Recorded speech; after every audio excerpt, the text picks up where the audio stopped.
नमस्कार. The deep डाईव्हमध्ये आपलं स्वागत आहे. नमस्कार. आज आपण नजर टाकणार आहोत 22 जानेवारी 2026च्या इकॉनॉमिक टाइम्स वृत्तपत्रावर. आणि आजच्या हेडलाईन्स खरंच खूप इंटरेस्टिंग आहेत. म्हणजे जागतिक राजकारण, भारतीय अर्थव्यवस्था, सगळीकडेच काहीतरी मोठं घडतंय. हो, आणि सुरुवातच करूया सगळ्यात मोठ्या आणि खरं सांगायचं तर थोड्या विचित्र बातमीने. ही बातमी थेट डावोसमधून आहे. World economic forum. अगदी. तिथे अमेरिकेचे अध्यक्ष डोनाल्ड ट्रम्प यांनी चक्क ग्रीनलँडच मागितलंय. हो, आणि हे त्यांनी कुठल्या बंद दाराच्या बैठकीत नाही, तर जाहीरपणे फोरमच्या मंचावरून सांगितलं आहे. म्हणजे युरोपला सरळ सरळ सांगितलं की ग्रीनलँड आम्हाला द्या. हो, त्यांनी म्हटलंय की तुमच्या आणि आमच्या राष्ट्रीय सुरक्षेसाठी हे गरजेचं आहे. तुम्ही ग्रीनलँड अमेरिकेच्या ताब्यात द्या. यामागे त्यांचे एक मोठं लष्करी कारण आहे. लष्करी कारण? म्हणजे बर्फाळ प्रदेशात असं काय आहे जे अमेरिकेच्या सुरक्षेसाठी इतकं महत्वाचं आहे? याचं उत्तर आहे त्यांच्या गोल्डन डोम नावाच्या एका महत्वाकांक्षी मिसाईल डिफेन्स सिस्टममध्ये. Golden dome? हो, ही एक अशी प्रणाली आहे जी अमेरिकेवर होणारा कुठलाही मिसाईल हल्ला रोखू शकेल असं त्यांचं म्हणणं आहे. आणि या प्रणालीच्या यशस्वीतेसाठी ग्रीनलँडचं जे भौगोलिक स्थान आहे ना, अच्छा. ते अत्यंत मोख्याचं आहे. त्यामुळे ट्रम्पने नॅटो देशांना एक प्रकारे धमकीच दिली आहे. ते म्हणाले, तुम्ही हो म्हणू शकता किंवा नाही, पण आम्ही हे लक्षात ठेवू. बापरे, म्हणजे अमेरिका आणि युरोपमधले संबंध अजून ताणले जाणार. हो, आणि या एका वाक्यातून तो तणाव अगदी स्पष्ट दिसतोय. याच बातमीत त्यांनी भारत-पाकिस्तानमध्ये युद्धविराम घडवून आणल्याचा दावाही पुन्हा केलेला दिसतोय. मी 8 युद्ध थांबवली, असं काहीतरी. बरोबर. ही त्यांची स्वतःच्या कामगिरीचं कौतुक करण्याची एक नेहमीची शैली आहे. पण त्याच सोबत अमेरिकेचे जे ट्रेजरी सेक्रेटरी आहेत, स्कॉट बिसेंट, म्हणजे आपले अर्थमंत्री तसे त्यांचे. अगदी. तर त्यांचा एक दावा जास्त गंभीर आहे. त्यांनी म्हटलंय की ट्रम्प यांनी रशियन तेलावर 25% टॅरिफ लावल्यानंतर भारताने रशियाकडून तेल खरेदी करणं पूर्णपणे थांबवलंय. पूर्णपणे थांबवलं आहे. ही तर खूप मोठी गोष्ट आहे, कारण आपण तर रशियाकडून मोठ्या प्रमाणात तेल खरेदी करतो. इथेच तर खरी गंमत आहे. कारण वृत्तपत्रातच पुढे एका दुसऱ्या रिपोर्टचा संदर्भ दिलाय. कोणता? Centre for research on energy and clean air म्हणजे CREA. त्यांच्या अहवालानुसार भारताने रशियाकडून तेल खरेदी कमी नक्कीच केलीये, पण ती पूर्णपणे थांबवलेली नाही. अच्छा, म्हणजे अमेरिकेच्या दाव्यात थोडी अतिशयोक्ती आहे. असू शकते. जागतिक राजकारणात असे दावे प्रतिदावे नेहमीच होत असतात. पण या सगळ्या तणावाच्या आणि दाव्या प्रतिदाव्यांच्या वातावरणात त्याच डावोसमधून भारतासाठी एक प्रचंड सकारात्मक बातमी आली आहे. हो, आणि ही खूप महत्वाची आहे. कार्लाइल ग्रुपचे सहसंस्थापक डेव्हिड रुबेनस्टाईन यांनी भाटीत केलंय की भारत पुढच्या 20-30 वर्षात जगातील सर्वात मोठी अर्थव्यवस्था बनू शकतो. हे खूप महत्वाचं विधान आहे, कारण विचार करा, एका बाजूला जगात अमेरिका-युरोप वाद आहे, रशिया-युक्रेन तणाव आहे. हो, सगळीकडे अनिश्चितता आहे. आणि अशा परिस्थितीत जगातला एक मोठा गुंतवणूकदार भारताच्या भविष्याबद्दल इतका मोठा विश्वास व्यक्त करतोय. रुबेनस्टाईन यांच्या मते अमेरिका-भारत संबंधही खूप सकारात्मक आहेत आणि पंतप्रधान मोदींसोबत अमेरिकेचे चांगले संबंध असल्याचंही त्यांनी आवर्जून नमूद केलंय. पण हे ऐकायला खूप छान वाटतंय, पण खरंच हे शक्य आहे का? म्हणजे एकीकडे आपलं रुपया डॉलरच्या तुलनेत ऐतिहासिक नीचांकी पातळीवर पोचलाय. हो, आजचीच बातमी येते. आणि दुसरीकडे आपण जगातील सर्वात मोठी अर्थव्यवस्था बनण्याची स्वप्न पाहतोय. हा विरोधाभास नाही का वाटत? अगदी बरोबर मुद्दा मांडलात. जागतिक राजकारणातील याच गोंधळाचा पहिला फटका बसतो तो आपल्यासारख्या अर्थव्यवस्थेला. आणि आजच्या वृत्तपत्रात ते स्पष्ट दिसतंय. भारतीय रुपया डॉलरच्या तुलनेत 91 रुपये 70 पैसे. 91-70? हो, या आत्तापर्यंतच्या सर्वात खालच्या पातळीवर बंद झाला. आणि याची कारणं काय आहेत? हा फक्त ट्रम्प यांच्या विधानामुळे झालेला परिणाम आहे का? नाही. याची अनेक कारणं एकमेकांत गुंतलेली आहेत. पहिलं आणि सगळ्यात महत्त्वाचं कारण म्हणजे अमेरिका-ग्रीनलँड वादामुळे जागतिक बाजारात जी भीती निर्माण झालीये ती. रिस्क ऑफ सेंटिमेंट ज्याला म्हणतात. अगदी. जेव्हा अशी भीती निर्माण होते तेव्हा गुंतवणूकदार विकसनशील देशांच्या बाजारातून पैसे काढून घेतात आणि डॉलरसारख्या सुरक्षित पर्यायांमध्ये गुंतवतात. आणि दुसरं कारण? दुसरं कारण थोडे टेक्निकल आहे. ते म्हणजे जपानमधल्या येन कॅरी ट्रेड्समधील घट. एक मिनिट थांबा. येन कॅरी ट्रेड्स हे खूपच टेक्निकल वाटतंय. आपल्या ऐकणाऱ्यांसाठी सोप्या भाषेत सांगू शकाल का हे नेमकं काय आहे? नक्कीच. समजा तुम्हाला जपानमध्ये फक्त 1% व्याजाने कर्ज मिळतंय आणि तेच पैसे भारतात गुंतवल्यावर तुम्हाला 8% व्याज मिळत असेल. तर 7% फायदा झाला. बरोबर. मग तुम्ही काय कराल? तुम्ही जपानमधून येनमध्ये कर्ज घ्याल, ते डॉलरमध्ये आणि मग रुपयामध्ये रूपांतरित करून भारतात गुंतवाल.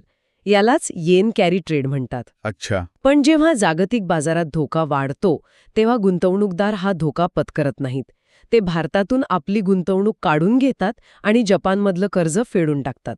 जेव्हा मोठ्या प्रमाणात असं होतं, तेव्हा रुपयाची मागणी कमी होते आणि तो घसरतो. आता स्पष्ट झालं. पण मला एक गोष्ट खटकतीये. एकीकडे रुपया इतका कोसळतोय आणि त्याचवेळी बातमी आहे की रिझर्व्ह बँकेच्या बुलेटिनमध्ये आर्थिक आशावादाला जागा आहे असं म्हटलंय. हो, आहे तशी बातमी. मग आरबीआय इतकी आशावादी कशी असू शकते? हाच तर धोरणकर्त्यांच्या दृष्टिकोनातील फरक आहे. आरबीआय रुपयाच्या घसरणीकडे एक तात्पुरतं संकट म्हणून पाहत असावी, जे बाह्य कारणांमुळे झालं आहे. म्हणजे त्यांना वाटतंय की हे तात्पुरतं आहे. हो, त्यांचा विश्वास देशाच्या अर्थव्यवस्थेच्या मूलभूत घटकांवर आहे. उदाहरणार्थ, त्यांनी 2025-26 साठी जीडीपी वाढीचा अंदाज 7.4% वर्तवला आहे, जो जगात सर्वाधिक आहे. अच्छा. त्यामुळे त्यांचं म्हणणं असं असू शकतं की बाहेर वादळं कितीही असली तरी आपल्या घराचा पाया मजबूत आहे. आणि याच बाह्य वादळामुळे सोनं आणि चांदीच्या किमती अक्षरशः गगनाला भिडल्या आहेत. सोनं प्रति 10 ग्राम 1.6 लाख रुपये. आणि चांदी 3.3 लाख रुपये प्रति किलो. अविश्वसनीय. अगदी. यालाच सेफ हेवन गुंतवणूक म्हणतात. जेव्हा शेअर बाजार किंवा चलनामध्ये अस्थिरता वाढते, तेव्हा लोक आपला पैसा सोनं, चांदीसारख्या सुरक्षित ठिकाणी गुंतवतात.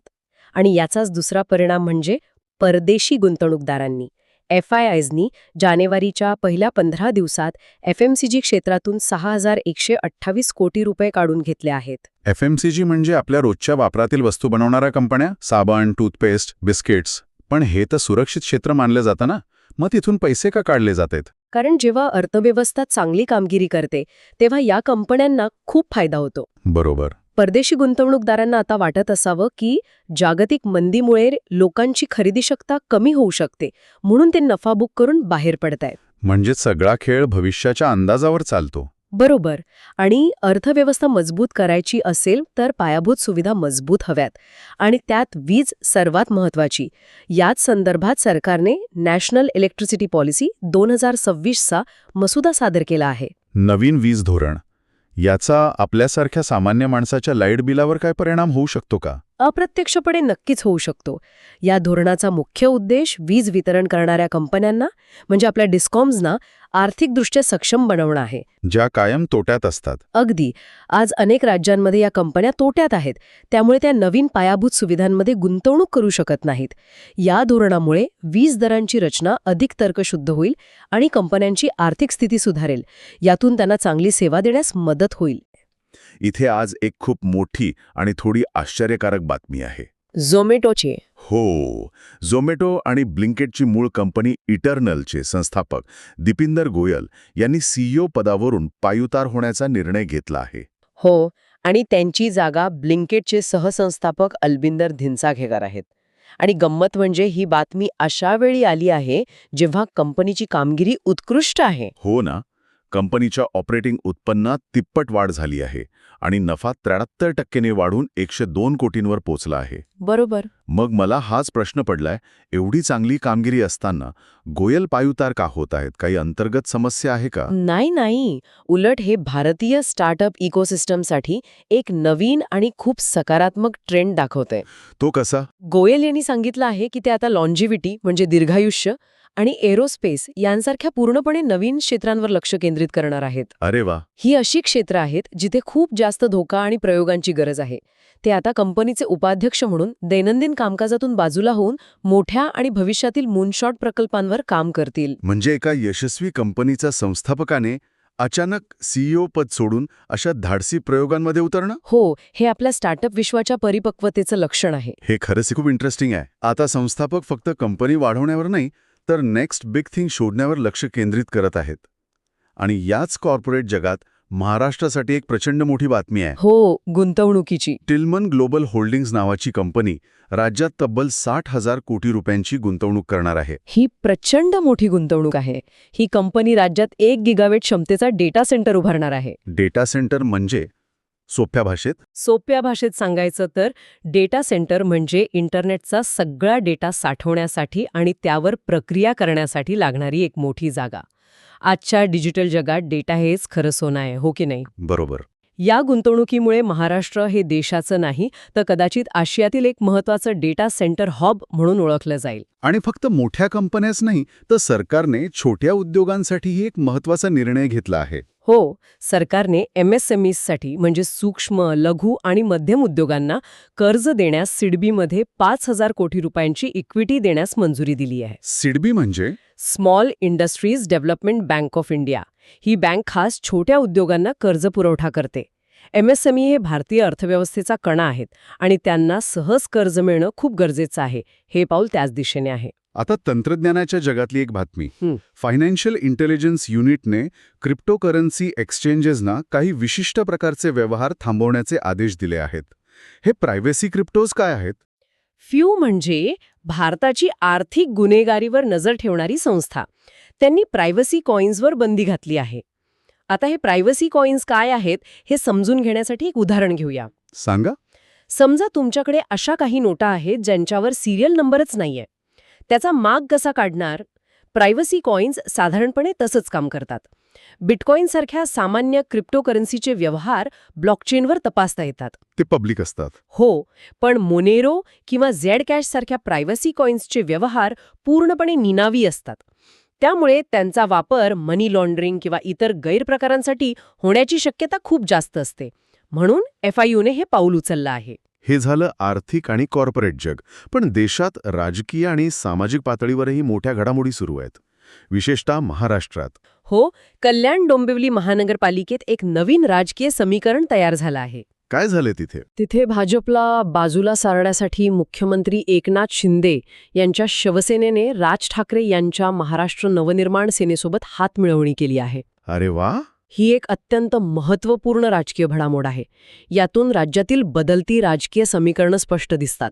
एकेकाळचे मित्रपक्ष असलेले शिवसेना आणि भाजप यांच्यातील दरी किती वाढली आहे. आणि स्थानिक राजकारणात सत्ता मिळवण्यासाठी कशा नवीन आघाड्या तयार होत आहेत ही यातून दिसतंय. अगदी. राजकारणासोबतच एक गंभीर सामाजिक प्रश्न म्हणजे दिल्ली आणि NCR मधील प्रदूषण. सर्वोच्च न्यायालयाने यावर कठोर भूमिका घेतली आहे. हो, न्यायालयाने NCR मधील राज्यांना प्रदूषण रोखण्यासाठी त्यांनी काय उपाययोजना केल्या आहेत याचा ॲक्शन टेकन प्लॅन सादर करण्याचे निर्देश दिले आहेत. आणि हा प्रश्न आता फक्त आरोग्यपुरता राहिलेला नाहीये. म्हणजे त्याचा थेट परिणाम अर्थव्यवस्थेवर होतोय. बातमीनुसार या विषारी हवेमुळे उत्तर भारतातील किरकोळ विक्रेते आणि रेस्टॉरंट्सच्या विक्रीत 20% पर्यंत घट झाली आहे.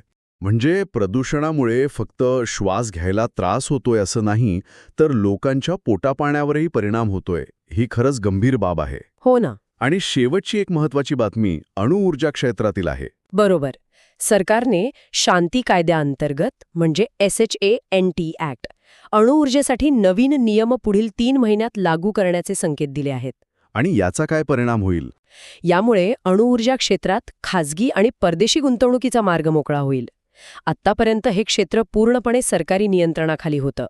भारताची वाढती ऊर्जेची गरज आणि हवामान बदलाचं संकट पाहता अणुऊर्जा हा एक महत्त्वाचा पर्याय आहे. खरंय. तर या क्षेत्राला अधिक खुलं करणं हा भारताच्या ऊर्जा सुरक्षेच्या दृष्टीने एक मोठा आणि दूरगामी परिणाम करणारा निर्णय ठरू शकतो. तर आजच्या या वृत्तपत्रातून आपल्याला जागतिक राजकारणातील तणाव, भारतीय अर्थव्यवस्थेसमोरील आव्हानं आणि त्याचवेळी देशांतर्गत गुंतवणुकीच्या आणि विकासाच्या संधी यांचे एक मिश्र आणि गुंतागुंतीचं चित्र दिसतं. अगदी बरोबर. म्हणजे एकाच वेळी परस्पर विरोधी गोष्टी घडताना दिसतायत. एकीकडे ट्रम्प यांसारख्या नेत्यांमुळे जागतिक अनिश्चितता वाढतीये, रुपयावर दबाव आहे. हो. पण त्याचवेळी दुसरीकडे भारत स्वतःला एक मोठी आर्थिक शक्ती म्हणून सिद्ध करण्याच्या दिशेने वेगाने वाटचाल करतोय. मग ती डेटा सेंटरमधील 60,000 कोटींची गुंतवणूक असो किंवा अणुऊर्जा क्षेत्रातील सुधारणा असो. आजच्या या सगळ्या बातम्या ऐकल्यावर एक प्रश्न मनात येतो. एका बाजूला जागतिक पातळीवर प्रचंड अनिश्चितता आहे आणि दुसऱ्या बाजूला भारतात मोठ्या संधी आहेत. अशा परिस्थितीत एक सामान्य गुंतवणूकदार किंवा नागरिक म्हणून आपण सावध राहायचं की आशावादी? हाच खरा प्रश्न आहे. याच विचारासोबत आजची ही चर्चा इथेच थांबूया.